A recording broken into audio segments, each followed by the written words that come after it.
Boa noite para você que acompanha a Rede Vida de Televisão. Nós começamos mais um programa Frente a Frente e hoje, segunda-feira de carnaval, nós recebemos aqui com muita honra o presidente do Instituto Histórico e Geográfico, Dr. João Tomás do Amaral. João, muito obrigado por aceitar nosso convite. Seja muito bem-vindo ao nosso Frente a Frente, viu? Que é isso, um prazer bastante significativo, honroso poder estar nesta casa e poder compartilhar esses minutos de diálogo com você e com a audiência. Muito bem, é um prazer para nós recebê-lo aqui. Lembrando que você que acompanha o Frente a Frente pode assistir o nosso programa também no YouTube, youtube.com/Rede Informação. Esse e outros programas estão lá disponíveis a qualquer hora. E também você pode rever essa entrevista no Rede Vida Mais, sábado às 17h30 e domingo 21h15.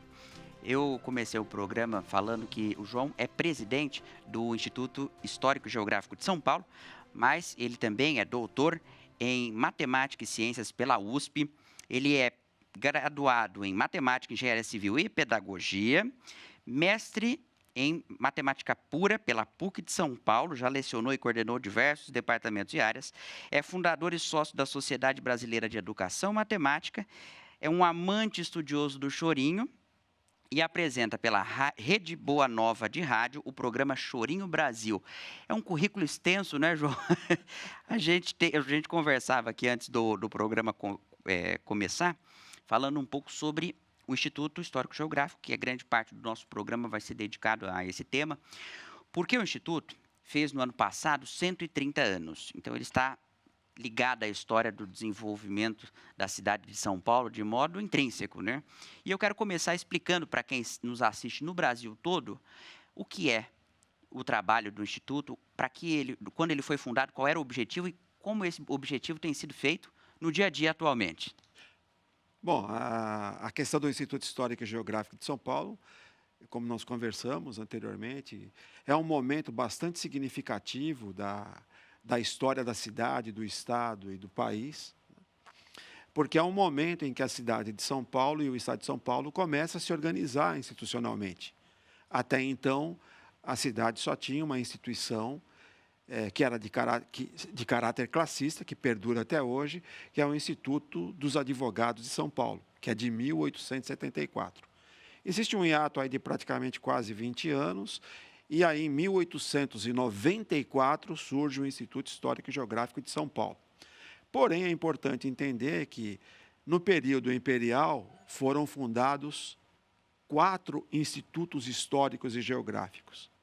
Em 1838, o Instituto Histórico e Geográfico Brasileiro, no qual o imperador, né, participava das reuniões, tem até coisas interessantes, relatos interessantes, que ao invés de ele ir para reuniões políticas, ele ia para reuniões do Instituto. E aí vem o pernambucano, depois vem o alagoano e o cearense, isso no Império. E aí, já dentro da República, surge em 1894 o da Bahia, em 13 de maio, e em 1º de novembro, o de São Paulo. Quais eram as funções? Era o registro da história e da geografia, porque não existiam equipamentos que faziam essa busca, essas pesquisas e esses registros. Então, num primeiro momento, essa a condução, até porque é importante lembrar que em São Paulo não existiam cursos de história e de geografia. Só vai existir curso de história e geografia em 1934, com a fundação da Universidade de São Paulo. E o curso de História e Geografia da Universidade de São Paulo vai funcionar com alguns membros historiadores e geógrafos do Instituto Histórico e Geográfico de São Paulo. Então, no início, é claro que tinha todo um processo, então, de definição de temas, pesquisas históricas e geográficas que realmente, até hoje, são fontes importantes para a pesquisa histórica desse período. É óbvio que, a partir de um determinado momento, surgem as academias. E aí, então, as academias, via as universidades, e claro que depois, com a abertura nos anos 60 das faculdades isoladas, também passam a oferecer cursos de História e Geografia. Então, nós temos aí um período de não academias, em que os institutos sempre se dedicaram a esses estudos e publicações. Depois, o surgimento da Universidade de São Paulo, E na década de 60, o surgimento das faculdades isoladas. Então, os institutos mudaram a sua característica? Não, mas passaram a desenvolver de outra maneira. Até porque, no primeiro período, os temas eram definidos, essas pesquisas, e depois esses temas eram defendidos. Eram defendidos em duas reuniões. Uma reunião que era aberta ao grande público e uma reunião fechada com a diretoria. E esses temas passaram a integrar, por definição e por decisão da diretoria, integrar a revista do Instituto, que é uma fonte de pesquisa incrível, uma revista que tem praticamente 130 anos também. Magnífico. Você citou a criação das universidades depois de um determinado período. Vocês, como você falou, é um local de pesquisa, um local que tem amplo arquivo de diversos períodos. Como é que existe esse diálogo? Como é que é essa conexão entre essas empresas, essas instituições de ensino pelo país e principalmente no estado de São Paulo, com o Instituto? Então, eu acho que fica bastante claro assim. Num primeiro momento, o Instituto é o canal que vai viabilizar. Aham. E óbvio que a universidade, a academia, segue a sua trajetória natural e hoje tem caminhos de pesquisa fortemente significativos. O Instituto também tem, né? Mas já há algum tempo, todos nós vamos buscar esta reaproximação com a academia. Então, é um movimento que foi e que agora nós temos alguns membros, não são poucos, mas são uma quantidade significativa de membros, que da academia passam a integrar o Instituto. Isso cada vez mais. E tem um dado curioso, talvez, Hugo, que seja interessante citar a respeito da Universidade de São Paulo, e que é a vinda de professores estrangeiros, principalmente portugueses. Nós estamos para fazer um evento com essa característica, professores portugueses que vêm para a Universidade de São Paulo e que passam a integrar o Instituto Histórico e Geográfico de São Paulo. Nós temos uma quantidade significativa de professores que vale a pena nós fazermos uma sessão, isso já está sendo articulado, para mostrar essa ligação transatlântica Portugal-Brasil para a Universidade de São Paulo e depois da Universidade de São Paulo, que passaram a ser membros do Instituto. Então, é uma ida assim, não tinha o curso de História e Geografia, o Instituto colaborou com membros do Instituto indo para a academia e depois, agora, nesse momento, uma via de que há professores que fizeram sua formação de mestrado e doutorado na universidade e que hoje estão integrando e participando cada vez mais do Instituto. Pode. Não, é uma simbiose bastante interessante e que eu acho que as instituições têm muito a ganhar com isso. Sim. Né? Então, isso é um momento interessante. Eu queria perguntar, inclusive, como é que você vê esse tipo de conexão, né? Como é que é essa união, essa integração de professores de outros países no dia a dia, né? Como membros, na colaboração, ou como com incentivo de ideias, de coisas que deram certo lá fora, para darem certo aqui, nesse momento em que vocês completam aí 130 anos. Então, sempre houve essa relação com o exterior. Nós tivemos membros do Paraguai, de Portugal, né? Portugal é uma conexão mais ágil, né? Pelo ponto de vista histórico, mas com os Estados Unidos, né? México, Chile, né? Argentina, Uruguai. E o Instituto sempre teve uma relação muito próxima com vários consulados e embaixadas. Já houve, na verdade, várias reuniões envolvendo. Tanto é que o Instituto sempre teve relações interessantes nesse sentido, até no translado de membros históricos brasileiros que estavam em Portugal e que vieram para o Brasil. Colaborou na vinda de Bartolomeu de Gusmão, que hoje está sepultado na cripta. Alexandre de Gusmão, irmão de Bartolomeu, que também volta numa ação entre Brasil e Portugal, no translado dos restos de Dom Pedro I, que estava em Portugal e que veio, a colaboração do Instituto Histórico e Geográfico nas comissões de construção da Catedral da Sé, nas várias comissões, mais de 50% sempre foram do Instituto. E uma coisa curiosa é que, falando da Catedral da Sé, Dom Duarte Leopoldo de Silva foi vice-presidente do Instituto Histórico, Maravilha. no período em que o governador do estado era Altino Arantes, que, ao mesmo tempo, era presidente do Instituto. Olha, E quando o governador Altino Arantes não presidia as reuniões, o Dom Duarte Leopoldo de Silva presidia as reuniões, ou então o coronel Pedro Dias Campos, que era secretário e esteve fortemente ligado à Revolução de 24 e de 32. Então, e outro dado interessante ligando à Igreja Católica, né? Que na fundação nós tivemos várias formações, engenheiros, médicos, advogados, mas nós tivemos a participação de 3 padres da Igreja Católica. que maravilha. Então, a relação, né, do Instituto Histórico com a Igreja Católica vem desde a fundação.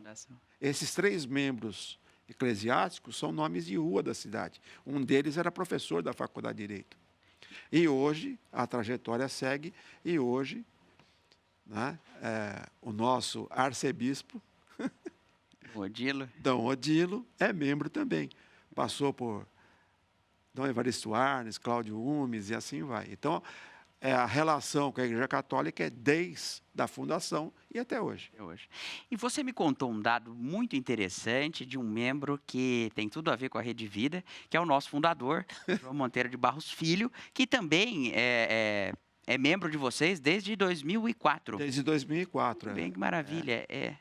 Então, uma satisfação bastante significativa para todos nós poder contar como membro do Instituto. Ele ingressou em 2004, na gestão da doutora Nelly, que também tinha uma aproximação bastante significativa com a Rede Vida, né?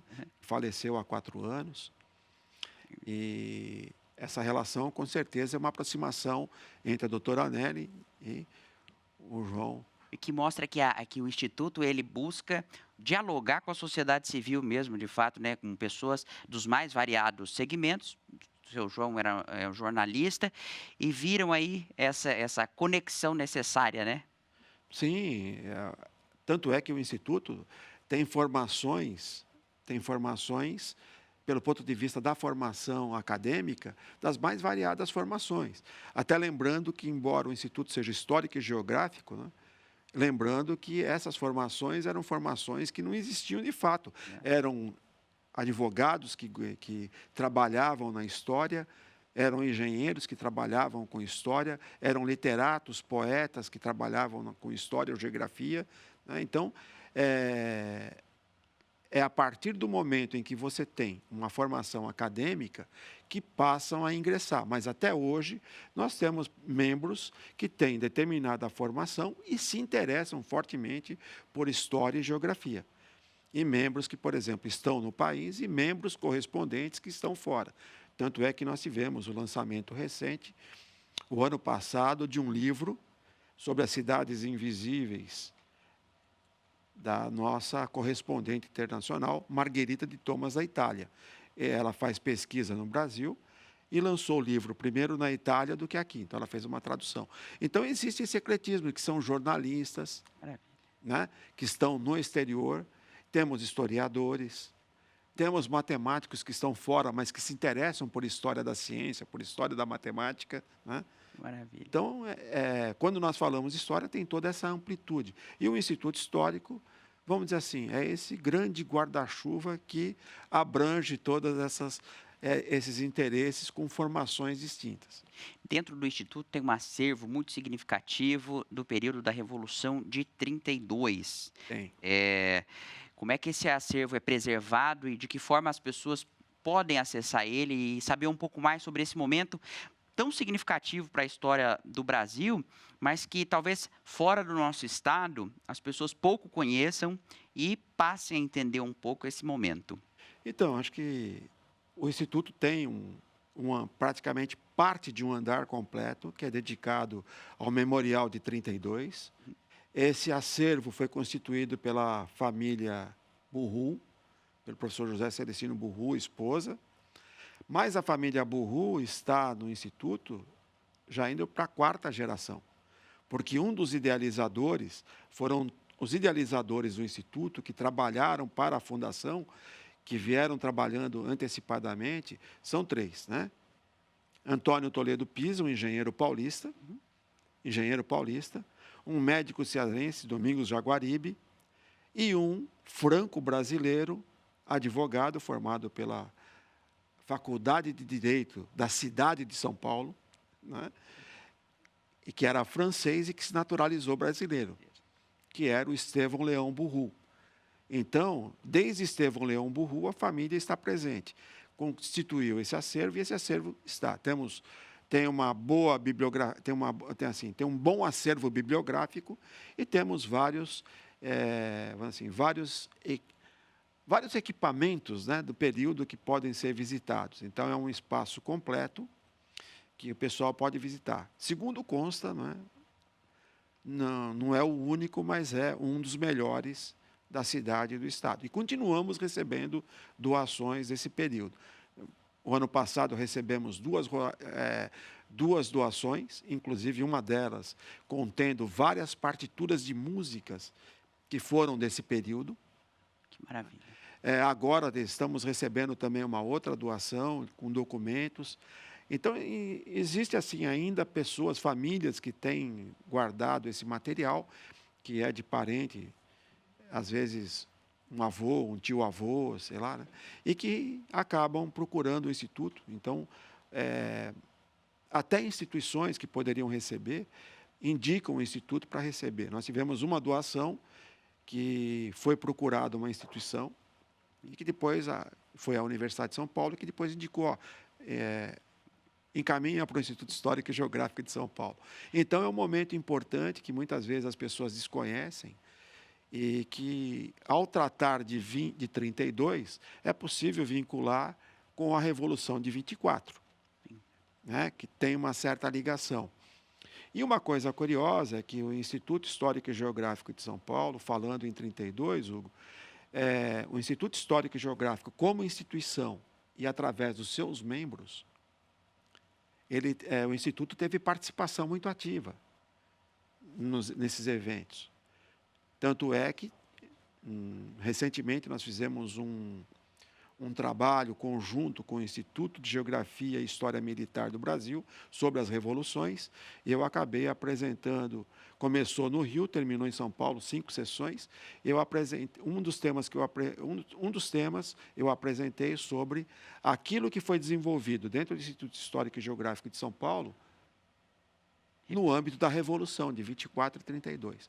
E cabe lembrar que alguns dos nossos membros foram exilados, como, por exemplo, Aureliano Leite, que é um dos grandes batalhadores na questão paulista, embora tenha nascido em Minas Gerais, mas era chamado de um mineiro mais paulista, né? E que ele, depois do exílio em Portugal, ele volta, assume a presidência do Instituto e vai até falecer.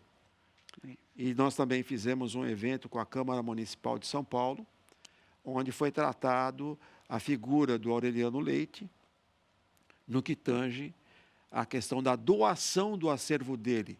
Ele era membro do Instituto, presidente do Instituto, membro da Academia Paulista de Letras, mas ele preferiu doar para a Câmara Municipal todo o seu acervo, que está à disposição na Câmara.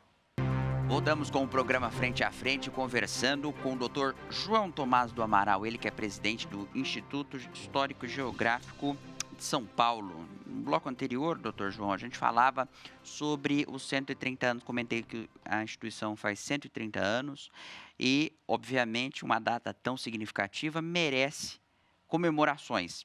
O senhor já me contou algumas que já foram feitas, mas eu quero traduzir para quem está em casa quais foram essas celebrações e o que vocês têm programado ainda para o resto do ano. Bom, acho que vale a pena lembrar que nós fizemos, nesses 130 anos, como trabalho relativo a essa comemoração dos 130 anos, fizemos o centenário do rádio, que tem uma curiosidade, a primeira rádio paulista, né, a Rádio Educadora Paulista, A Rádio Educadora Paulista, na época da sua fundação, tinha aproximadamente 90 membros. Desses 90 membros fundadores, número básico aí, 20 eram membros do Instituto. 20 eram membros do Instituto.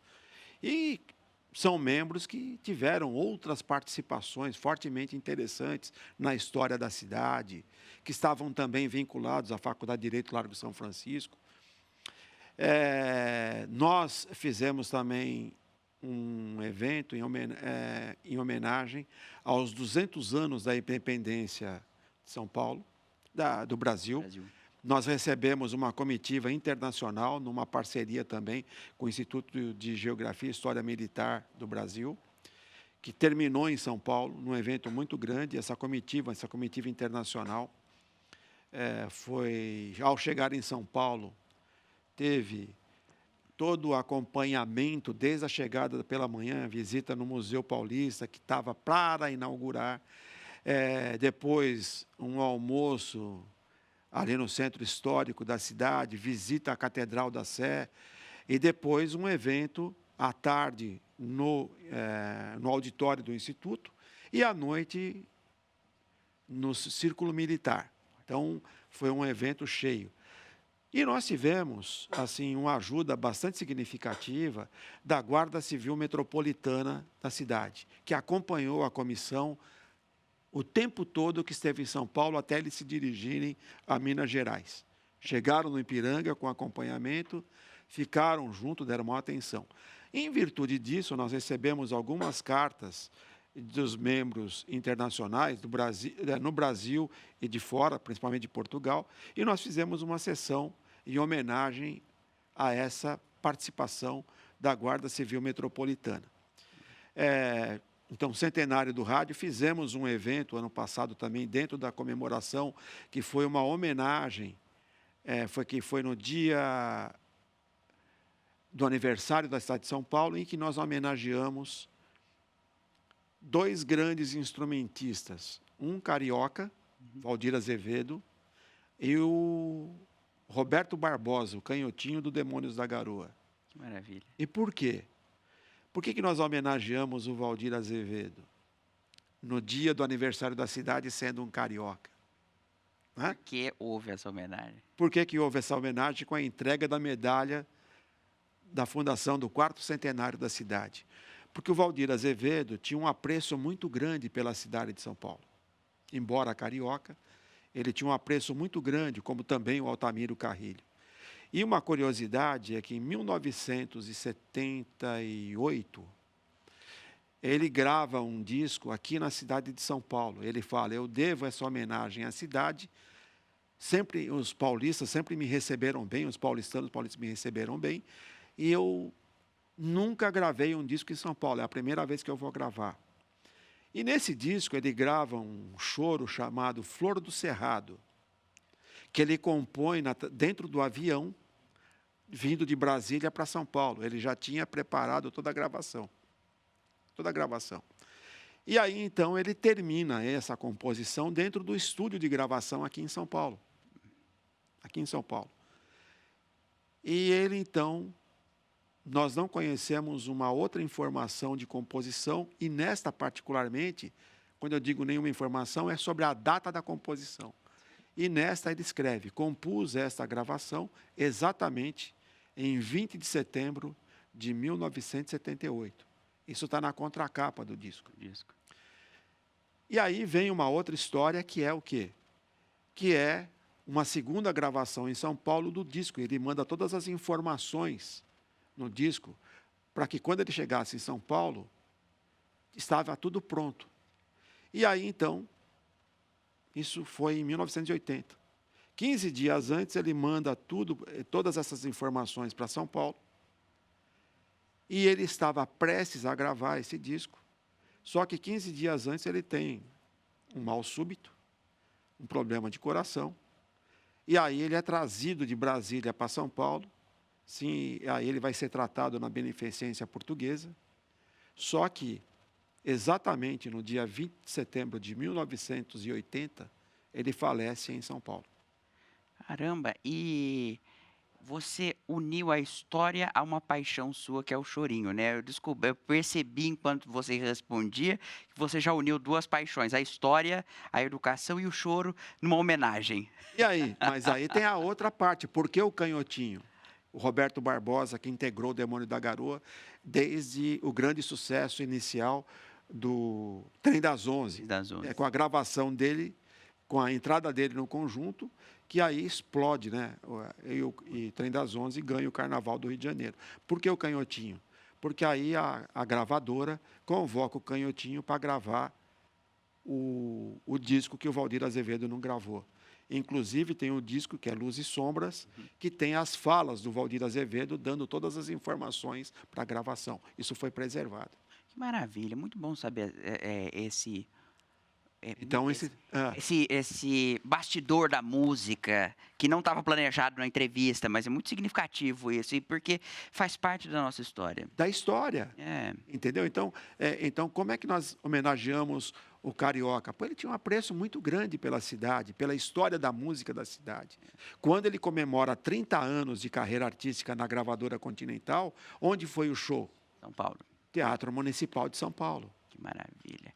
Agora eu quero voltar para o Instituto Histórico e Geográfico, porque você citou a revista que vocês publicam há quase no mesma idade, né? Já 130 anos. 130 anos. Esse ano completa 130, Esse ano completa, né? porque a primeira edição é de 1895. Perfeito, um ano depois. E aí ela é significativa para a pesquisa brasileira, não é? Me fala um pouco o que o leitor encontra nas páginas dessa revista e de que forma os interessados podem contribuir com essas publicações. Bom, a revista é uma revista que está completando 130 anos, porque o Instituto surge no final do ano, né? E depois a revista já surge no ano seguinte. E, vamos dizer assim, este ano, 2025, a revista completa 130 anos. Como eu falei no primeiro bloco, os membros do Instituto tinham temas que eles iam pesquisar do seu interesse, eram apresentados nas reuniões, tinha reunião que eu comentei para o público interessado e fechada da diretoria. E aí, então, se decidia se integravam ou não. Esses artigos históricos, até hoje, eles são pesquisados por pessoas que vão olhar toda essa trajetória histórica. Então, a revista do Instituto é uma fonte muito forte de pesquisa, tanto da parte de história quanto da parte de geografia da cidade e da cidade, do estado e do país. Tanto é que nós recebemos a professora Sandra, que está fazendo um doutorado na Unicamp, né, o ano passado, pesquisando o pensamento geográfico de Teodoro Sampaio.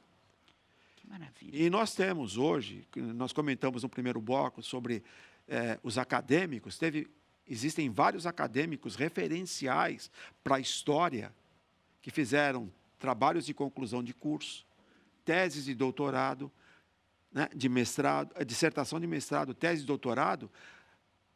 Não são poucos, são vários referenciais que fizeram seus trabalhos de pesquisa utilizando todo o acervo do Instituto, quer seja das revistas, quer seja do seu acervo bibliográfico e documental. Então, a importância é fortemente significativa. Eu costumo dizer que será importante nós cada vez mais nos aproximarmos da academia para que venham pessoas de conclusão de curso, dissertações de mestrado, doutorado ou até mesmo pós-doutorado, pesquisar somente pelo menos nas revistas do Instituto, que é uma fonte incrível. Você viaja. Por exemplo, um tema importantíssimo hoje que o pessoal quer fazer, revisionismo histórico, né? Pelo ponto de vista ideológico. Ou seja, é óbvio que revisionismo histórico é importante pela questão documental. Em 1958, o Instituto Histórico e Geográfico de São Paulo já realizou a primeira jornada de revisão histórica do Brasil, dividindo os membros do Instituto em favoráveis e não favoráveis. Caramba. Então, praticamente 70 anos antes, já era tema de discussão do Instituto. Em 1954, no quarto centenário, teve um grande congresso internacional sobre história, envolvendo países como México, Portugal, Chile, acontecendo em São Paulo. Esse material nós conseguimos localizar no Instituto e precisa ser estudado e publicado. O pessoal reivindicava encontrar, nós encontramos recentemente, olhando o Dr. Fábio Siqueira, que também é membro do Instituto, né, entrando na biblioteca, localizou a caixa com toda essa documentação. Nós tivemos ali o embaixador Zé Carlos Macedo Soares, que já era embaixador, fortemente envolvido, que foi presidente da Associação Comercial em 1924, cuja família era a fundadora do Instituto. Jaime Cortesão. Perfeito. Então, muita coisa. Então, conclusão, existe muito material a ser estudado. Por isso que eu digo que a aproximação com a academia, essa aproximação, é muito importante, até para que o pessoal envolvido com história, com geografia, e até com outras áreas, mas quem se interesse por história, possa estudar esse material. Perfeito. De fato, você mostra para nós, que está no estúdio, quem está em casa, o acervo que essa instituição preserva, contando um pouco da história da nossa cidade, do estado e de Brasil. E aí eu te falo o seguinte: quando a gente estava na prévia do programa, você contou para mim ali fez um paralelo, não é, da fundação do Instituto junto com outras instituições que vieram na sequência, né? No mês seguinte do mesmo ano da fundação do Instituto, veio a Associação Comercial. Nos anos seguintes, outras instituições que solidificaram São Paulo como uma referência nacional. Eu queria que você falasse um pouco mais desses membros que estavam ali com braços em todas essas instituições e que são tão importantes para a gente relembrar. Uma vez o Antônio Penteado Mendonça esteve aqui, Sim. e também o José Renato Nalini, e a gente abordava essa discussão de história. O brasileiro pouco conhece da sua história e, quando sabe, esquece. Depois de um rápido período, né? Vive uma coisa momentânea, no ano seguinte já esquece. Vamos relembrar esses nomes que são tão importantes para a nossa história. Não precisa citar todos, eu sei que são vários, mas alguns mais marcantes e que, às vezes, a gente utiliza no nome de uma rua, mas desconhece a necessidade e a importância dele na história brasileira. Então, você citou o Dr. Antônio Penteado Mendonça, o Renato Nalini, são 2 membros do Instituto. Pronto. Né? São 2 membros do Instituto. Recentemente, o Dr. Renato Nalini, nós participamos na Associação Comercial de um momento relativo à educação, participou na mesa redonda o Dr. Renato Nalini, a professora Edmara, e eu também participei, né? Trazendo um pouco da minha trajetória dentro do âmbito da educação. Mas, falando desse período, quando o Instituto Histórico e Geográfico surge, né, em 1894, nós tínhamos uma cidade, um estado que não estava ainda institucionalizado. E se nós formos olhar com um pouco mais de acuidade sobre esse período, nós vamos ver, você já citou a Associação Comercial que surge 37 dias depois, em 7 de dezembro de 1894. Mas logo no comecinho do século, claro, nós temos aí alguma coisa que antecede. Em 1892, você tem o surgimento da faculdade, da Escola Politécnica de São Paulo, com a participação de membros fundadores, aí eu cito 2, por exemplo, Teodoro Sampaio e Ramos de Azevedo, que são membros fundadores do Instituto e que estavam na origem da Escola Politécnica de São Paulo. Vai surgir o Museu Paulista, vai surgir o Arquivo Estadual em 1892, o Instituto surge em 1894, e tem um dado curioso, tem uma pessoa central nessa história envolvendo Instituto Histórico e Geográfico de São Paulo, o Museu Paulista, o Museu do Ipiranga, e o Arquivo, que é a figura do secretário do Interior, Cesário Mota. Ele era o secretário do Interior, que nessa época cuidava da parte de educação e cultura do Estado. E que vai ser o primeiro presidente do Instituto Histórico e Geográfico de São Paulo. Perfeito. E nós estamos registrando a primeira ata do Instituto. Existe uma ata que está publicada na primeira revista, mas que tem algumas... É uma síntese interessante, mas tem algumas imperfeições em relação ao original. que toda ata não é Não é aquela. não é o por isso. tudo, não é o todo. E aí nós estamos registrando. É um trabalho interessante que... E aí, nessa ata, né, tem uma coisa curiosa, que o Instituto nasce como um museu numismático. Assim, olha, o Instituto tem que ser... Não é só documento, não é só biblioteca, nós temos que ser um museu também. Nossa. Aí o Hermann Hering, que era já diretor do Museu Paulista, falou: opa, peraí, mas o Museu Paulista está indo tão bem, aí o Instituto Histórico, como museu, vai competir. Então, tem umas coisas interessantes de entender ali. Então, essa formação de uma cidade que começa a se organizar institucionalmente, que você falou, então nós temos comércio. O esporte se organiza, começa a aparecer liga de futebol, né? Automobilismo. Em 1904, Conservatório Dramático Musical. Eu vou pegar uma figura central, Pedro Augusto Gomes Cardim, que é fundador. E ele cita na primeira ata, fala assim, olha, o Estevão Leão Burru não está na reunião, mas ele tem que estar na diretoria. Então, ele reivindica a presença do Estevão Leão Burru, que trabalhou tanto como idealizador, mas que ele tem que estar na diretoria. E a figura do Pedro Augusto Gomes Cardim é uma figura bastante significativa, porque ele está na criação do Conservatório Dramático e Musical de São Paulo, que aí tem outras vertentes com a questão da história, do violão, porque é em São Paulo que o violão vai para a academia. Até então, o violão era um instrumento boêmio. Olha. E é pelo Conservatório Dramático e Musical de São Paulo que ele vai para a academia, que isso é outra história. Olha outro programa. Entendeu? Então, o violão surge por aí. Então, a figura do Pedro Augusto Gomes Cardim é importante, criador do Conservatório Dramático e Musical de São Paulo, em 1904, um dos. Em 1909, ele também está presente na formação da Academia Paulista de Letras, das quais o doutor Antônio é o atual presidente, acho que o Nalini é ex-presidente? Ex-presidente, porque né, Isso.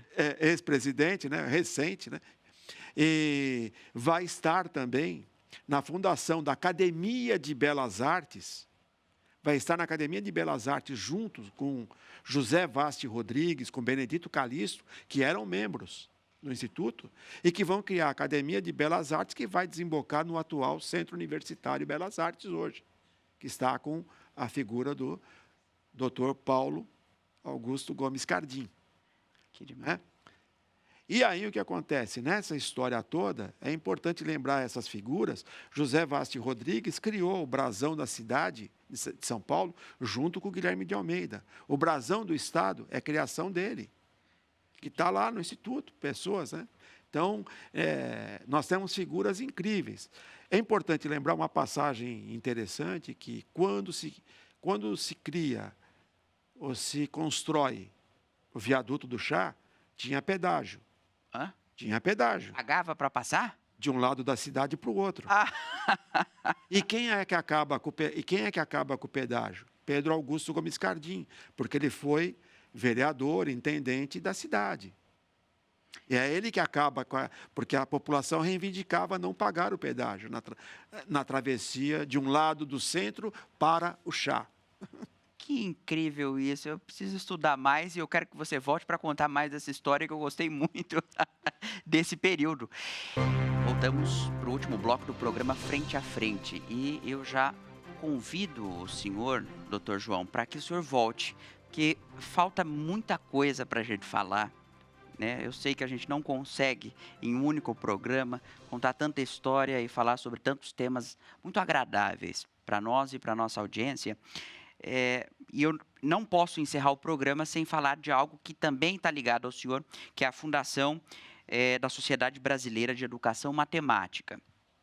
Daí eu lhe faço uma indagação que talvez seja mais uma provocação. Como que o senhor avalia o desempenho do brasileiro no quesito do entendimento da matemática, sabendo que de interpretação o brasileiro é difícil, né? Na questão da língua portuguesa já há um déficit gigantesco, Mas eu quero agora saber como é a avaliação do lado matemático. Que se a gente considerar as notícias de como o brasileiro investe o seu dinheiro, a gente vai ficar espantado e talvez até muito mais preocupado.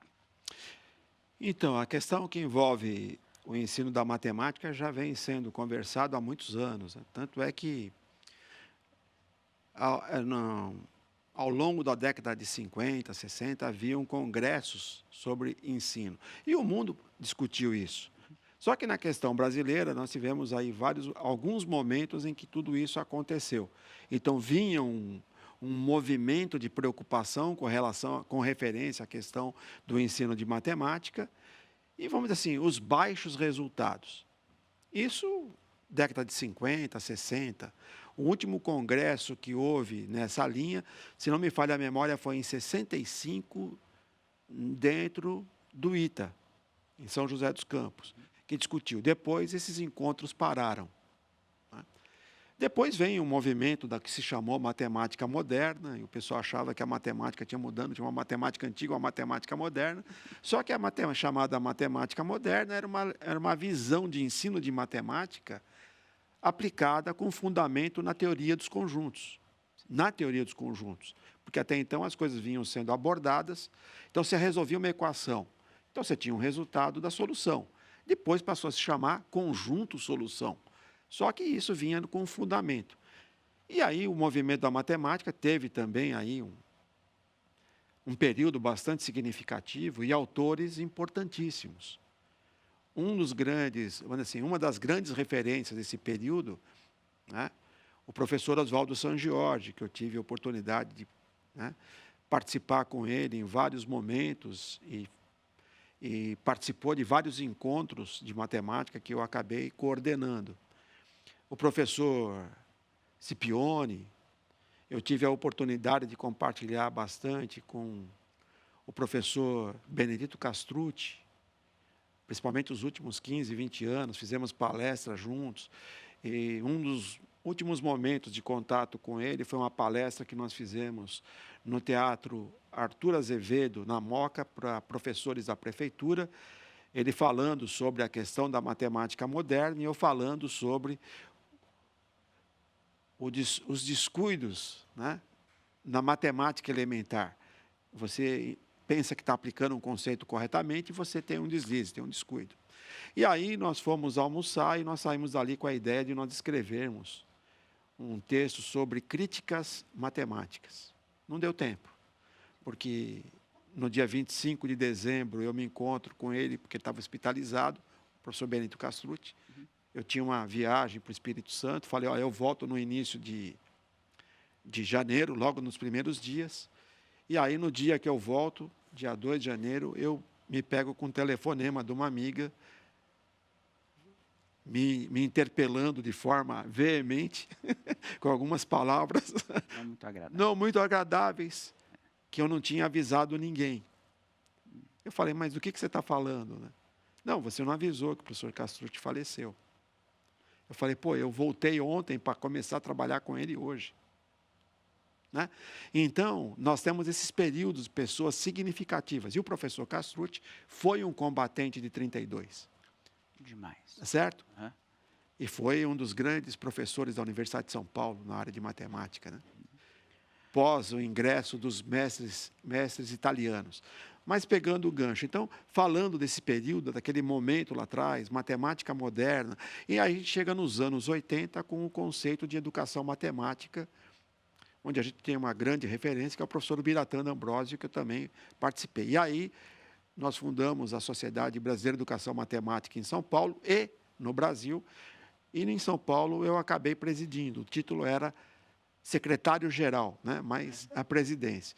E eu também estive na Nacional e nós fizemos vários encontros locais, regionais, estadual e nacional, e internacional. Né? Eu também acabei sendo vice-presidente do Comitê de Didática da Matemática do Cone Sul, falando em resultado. E aí, ao longo desse período todo, a gente vem constatando que nós temos uma série de avaliações internacionais em que apresentam resultados de um ensino de matemática no país desejável. Uma dessas avaliações é o PISA. Certo. que sempre está trazendo o país, o Brasil, que não é membro da OCDE, mas o Brasil é convidado e os resultados são quase lá no último local, no último lugar. Então, a gente, assim, eu sempre tenho comentado, Hugo, que nós temos avaliações de mais e ações de menos. Nós temos, você não tem ideia, a quantidade de pesquisas na área de ensino de matemática e de outras ciências e de outras matérias, que, olha, só falta aplicar, não, entendeu? Só falta fazer um grande... Falar, olha, qual é o caminho que nós vamos seguir? Então, as mudanças de legislações que aconteceram no país, e eu peguei algumas como aluno e como professor, diretor, e a mais recente, a 9394, de 96, que vem no bojo do grande relatório feito pelo Jacques Delors, em 96, que vai dar qual é sobre a educação para o século XXI, que aí é o seguinte, você está sempre constatando que são fortes mudanças de papéis, burocracia, mas a sala de aula está sendo cada vez mais questionada.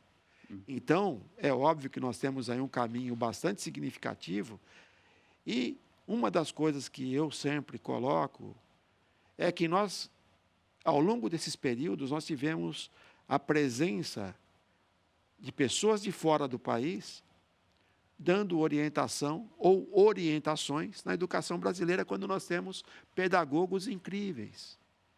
E nós copiamos algumas coisas que aconteceram lá fora, que lá no país de origem nem foi aplicado. Esse que é o pior. E aí nós temos intervenções na área, inclusive da editorial de livros didáticos, né, que sofreram forte influência, mas de coisas que o próprio país onde vinha para cá para ser a grande orientação, e foi, porque esses professores vieram até o Brasil, nunca aplicaram. Então, assim, eu acho que o Brasil tem que olhar um pouco mais para as questões que envolvem qual é o seu caminho para definir uma boa trajetória. Nós temos muita gente. Olha, citei o professor Biratã, da Ambrósio, que nós tivemos, olha, quantos encontros maravilhosos, pessoa referencial, inclusive fora do país, né? E assim vai. Duas perguntas, então. O Brasil mata os seus estudiosos, os seus grandes intelectuais? Segundo, o que a gente pode esperar da educação brasileira no futuro? Olha, eu quero crer que é o seguinte, eu acho que grandes cabeças pensantes do Brasil contribuíram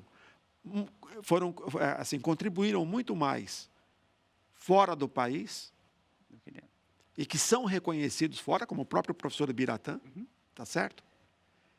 E que aqui, não é que ele não é reconhecido, mas que as ideias poderiam ser muito mais aprofundadas e muito mais aplicadas. Existem grupos, né, de pesquisadores brasileiros que trabalham. O professor Biratã fundamentou um âmbito da matemática que é a etnomatemática, que temos pesquisadores no Brasil, estão publicando, estão trabalhando bastante, liderados aí pela Oleneva da Bahia, que espero que ela esteja ouvindo, né, que acabou de fazer um trabalho incrível, o ano passado, lançando material. Eu quero crer que é o seguinte, eu costumo dizer que eu acho que nós temos que ser muito, assim, nós temos que ter uma visão bastante otimistas, mas entendendo que nós temos um lado que deve ser trabalhado para esse otimismo se concretizar, né?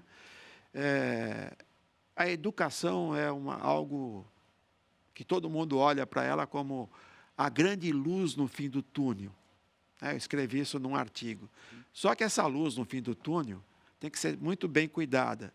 Ela não pode ser a luz de um trem no sentido contrário. Tá certo? Então, tem que ser a luz da saída e não a luz de pegar. Porque um erro em educação, nós levamos gerações para serem corrigidas. E nós estamos patinando muito, então nós estamos mexendo, que nem agora nós temos os trajetos pedagógicos.